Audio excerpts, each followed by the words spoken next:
What's going on, guys? It's your boy Yanu, back with another YouTube video, and today we're going to be doing a different kind of video. It's not going to be very gameplay related.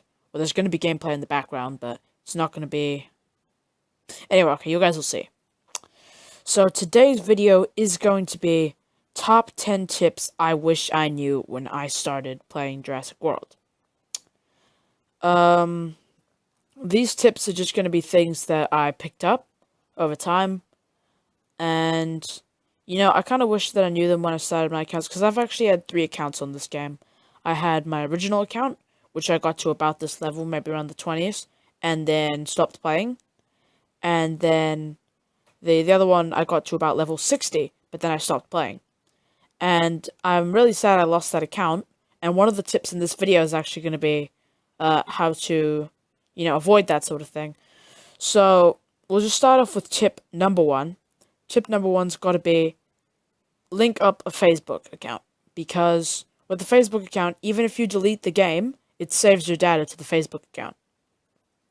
Why would you want to do this? Like, even if you don't have a Facebook, you can just go make a bot Facebook account. Like, that's what I did. I'm not really a Facebook kind of guy. Facebook actually went down with the dinosaurs, so I think. Ancient app. But yeah, linking a Facebook account is good because it does allow you to save your profile. I think if you play on Apple, you can also link like an Apple account. But yeah. Tip number 9, guys, that's got to be maxing out your trike. So the Triceratops is the first dinosaur you will get in Jurassic World, the game. And it's really important that you max this guy out as soon as possible. Like, you can hatch this thing almost instantly. You pretty much put it in, and then you can speed it up.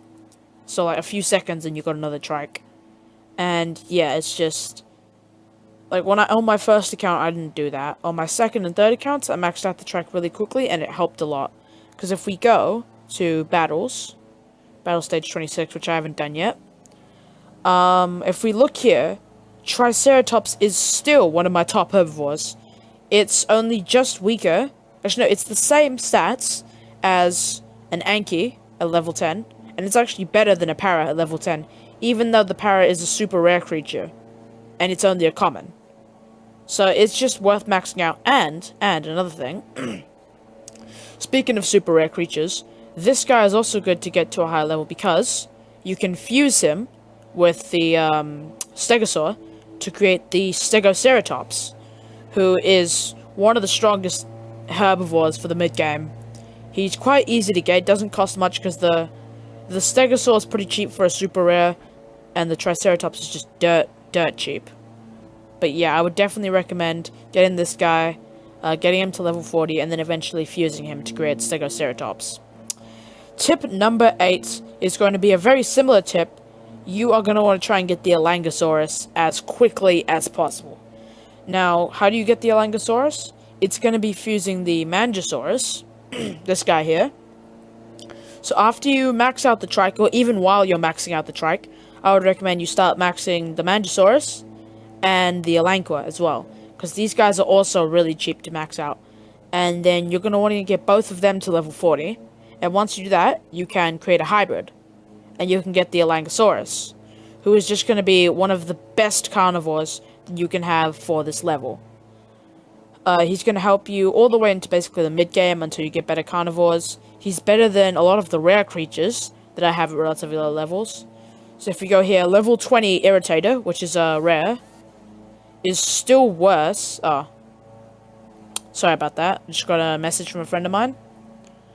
He is still worse than the Olangosaurus. So the Irritator is still worse, even though he's level 20 rare, and Olangosaurus is level 20 common.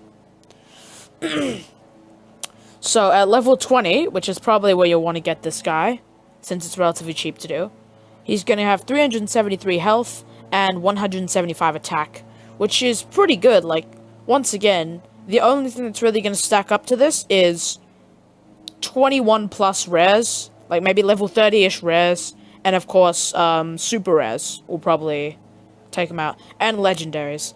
Over here, I've got the Susha Mimas. He's a legendary, and he's definitely still quite a bit stronger. But the Olangosaurus is nothing to scoff at. Even at a high level, it's good to just have this guy maybe like level 30 or something. And yeah.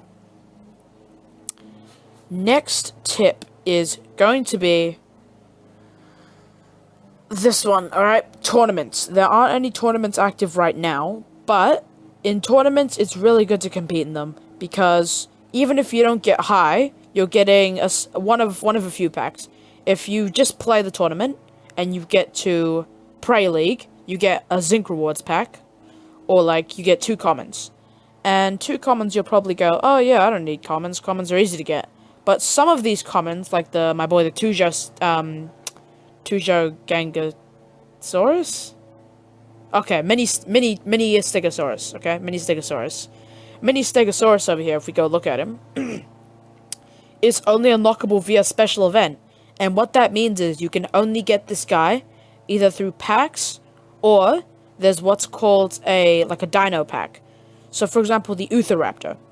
There's actually an event going on right now, with the Utheraptor, where if you get the pack for this Utheraptor, you unlock him, and you can get him as many times as you want, okay? However, if you do not unlock him through this event, if you don't get the Utheraptor pack specifically, the only way to get an Utheraptor is going to be through Zinc Rewards packs, or common packs, whatever you call them, from the tournaments.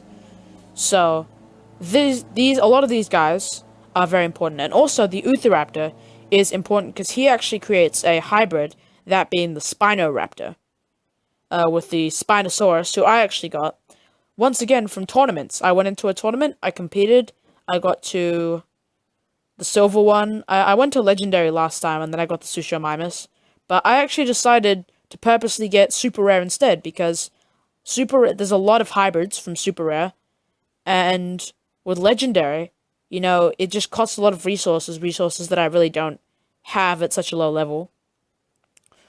It's just good to get a lot of Super Rares, because also Super Rares are very reliable, guys. Tip number 6 is going to be fusing, okay? I know I talked about 2 of the hybrids, but once again, guys, fusing is it is the thing you should be doing in this game. And one of the reasons that you're going to be fusing a lot is to create teams. So the reason that you're going to want to have multiple teams is because, you know, there are multiple events. And a lot of these events, not just tournaments, a lot of these events are going to require you to use certain dinosaurs. So over here, 3 carnivores, and for the Battle for Survival, which gives you food, only common. So you're going to want to have, like, a team of at least 3 good common dinos, at least 3, there's another one, Rarity Rumble, which requires you to use rare. So there you're going to need at least 3 rares, at least 3 super rares, at least 3 legendaries. All of these teams will definitely become easier to get and more useful as you level up. So over here, if we look at the Irritator, this guy is probably going to be the 3rd hybrid you want to go for. I don't have him yet, because hatching Irritators actually takes a little bit of time. But it's okay, because you unlock both of these guys from just doing the battles. Yeah. So a hybrid in this guy is going to give you the Diplotator, and the Diplotator is very important to go for, because not only can you get one of the stronger hybrids, he's going to be probably one of the best amphibians you'll have for a while, but if we pop over here to the super hybrids, you can get the Diplosuchus, where if you fuse the Diplotator with Sarcosuchus DNA, you can get an even stronger version of the Diplotator, the Diplosuchus, of course. So that guy's going to be very important to try and get, and here we have the Monostegatops, who you get from fusing the Stegoceratops and Monophosaurus DNA. So he's also very important to get for that reason. Both of those, the Stegoceratops and the Diplotator, can be fused to create super hybrids, which are some of the best dinos in the game. Tip number 6 is going to be tournament teams. So once again, there aren't any tournaments out right now, so I can't show you, but in tournaments, really something that you'll want to do is you're basically going to need to build teams a different way than you would, okay? So if we go here to PvP, okay? And I build my team, let's say I just go, what do I want here? There's a herbivore, so I can see that there's a herbivore. Now, in events and battles, you can see what you're going to face. So obviously, I would just put maybe this guy. Actually, no. Well, obviously I'm going to need Olangosaurus because I already used Susho. But the way that you would build a tournament team is you would actually come over here, and I actually have a lot of level 1 commons for this reason. And for a tournament, or even maybe not for a tournament, maybe you want to use this for events, you would go like that, and then like that, and then like that. Now, why would you want to do this? Let me show you. So this Parasaura, which is a hybrid, is going to be our example for today. So what you're going to want to do is you want to build your team like this. You're going to have the trike, then your strong dino of any type, and then another trike or other level 1 common. And then you usually get to attack first in almost every battle. So you just hit reserve, you put a point to reserve, and then the other dino will probably kill your trike. And usually they put in 2, okay? So that leaves them without any defenses. And then if I just go... There, I've just killed the dino. So that's pretty much what you want to be doing in tournament. In tournament, of course, you're going to be fighting 3. And it's especially good in tournament because you don't know what you're going to be facing. So if your first dino is just something that you're happy to throw away, it's good because then if you lose it, it won't really cripple your battle strategy or anything. So that's going to be very important. And the second Triceratops or whatever sacrifice dino you use is you can just switch that in. If you see an attack that might kill you, you'll just switch it in to take the attack, and then your other dino comes back in and finishes the fight. Second thing, not second, fifth tip. Fifth tip is going to be these guys. Classified events. These things are very good because what's going to happen in these is you basically just have to maybe do a bit of them, maybe hatch a couple dinos because that's what it wants you to do. So maybe you help out a bit, and then other players around the world, or maybe it's bots, I don't know, they will continue to do the objective as well.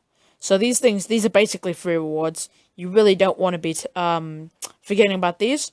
So this is a reason to play often, because if you're not on for one of these events and it starts and ends without you being there, you will not get any rewards. Okay? No rewards. If you weren't there for that period. You could be playing 3 months before that and then just not be there for 3 days and you miss out on the thing.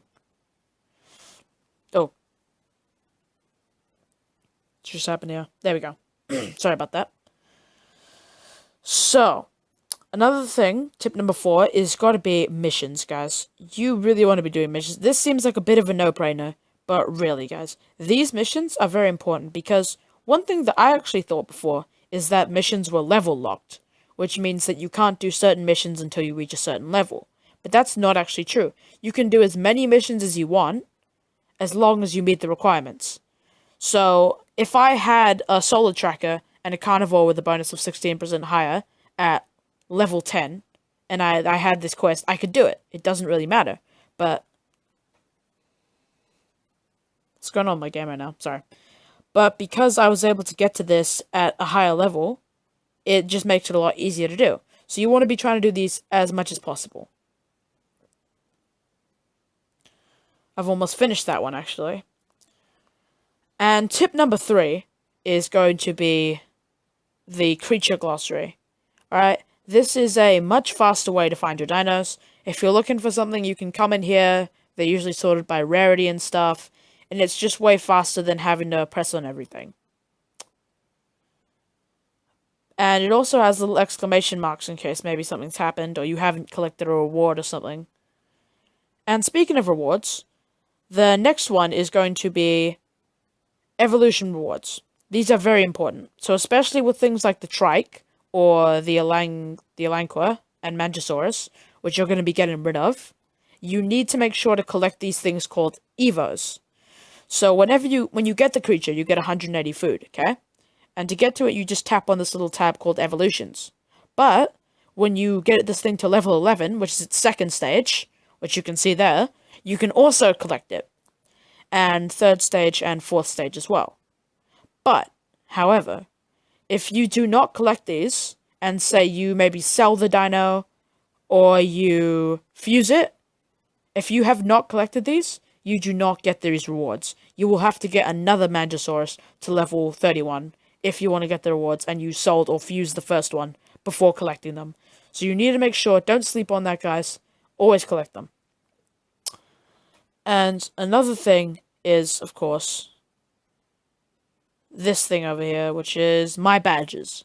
So to get badges, basically what you want to do is it lets you get a certain, certain creatures. So if you get certain creatures, they will give you badges. Now, why do you need badges? Badges are important because you get these little statue things, okay? I've got the Mangosaurus one, but basically you go up. It starts off with a little trike one, and then you get like an Olangosaurus, and then a Mangosaurus, and then a Dilophosaurus over here. And it keeps going, and I think Bronto might be the max. But basically, you just want to get these types of dinos. Very important. I actually sold my Olangosaurus. See, over here, there's another one.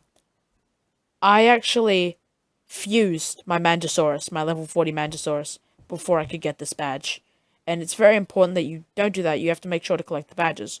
So maybe try and get these guys to level 40 first. It's not that important. You can always come back and do it later. But, yeah. Okay, sorry guys. I just had to pause the video there. I had to talk to my family. So, where was I? Oh, yeah. Mangosaurus, and badges, yeah. So you want to be trying to get all these badges. It's very important to try and get them because you can get these guys. And what do these actually do? Well, they actually work very similarly to the VIP tower, which is what you see here. So in the very early game, what you want to do is to collect coins from your dinos, you gotta wait till they get a coin icon, or you could do it before they get a coin icon by just tapping on them. And you have to tap on them all manually. That's boring, it takes a lot of time, it's annoying to have to do every time. But what the VIP tower does is you tap on it, and it collects coins from a wide area, all at once. Now, these things that you get for badges, these are like the VIP tower, but kinda better, kinda worse. Because the VIP tower can be used more often, but these guys upgrade over time and will get a very big radius once you eventually max them out. But they take very long to charge back up over here. 2 hours and 46 minutes, quite a while. So I've got badge beacon level 3. And when you get the higher badge beacons, they can cover most of your park. So it's very important to try and get these things with as much badges as possible. Now, the final tip that I'm going to be doing for today, guys, is decorations.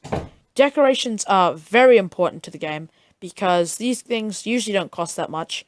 And basically what the decorations do is you put them down and then you can put them close to your dinos. So over here, if I buy the tropical planter and I put it over there, you see these little arrows here, like 9%, 6%, 3%. These are actually boosts. So if I put this over here, they actually get XP for putting them down as well. This 9% boost, this increases the amount of coins that my dino makes by 9%. So the next time I tap on a Lanka, instead of making 288, if I were to put another thing there, it might make more money. And money is very important because you need money to run the food factory. You need money to compete in these events. You need money to compete in the battle menu even. And the battle menu is very important too because you get dinos from it. And yeah, you just get different kinds of dinos depending on how far up you get in it. Like the park level 31, I get a super rare over there as well. So yeah, it's just very important that you are competing in these battle menus as well. And yeah, so that's decorations. Those are all the early game tips that I have for you guys for Jurassic World game. If you guys like this video, I might make a mid-game tips video, hopefully with less ums and ahs, and better video quality and stuff. Or I could also make a late game video, but I'm not at the late game yet. I'm sort of sliding into the mid-game now, and I'll make those tips, if you guys want them, as I get to those levels of the game. I could also do other game videos if you guys are interested, but yeah. Thanks for watching the video, hopefully this helped you guys out. Share it with your friends, share it with your mom, whoever it helps, you know, who plays the game. Share the video with them, and hopefully it helps them out.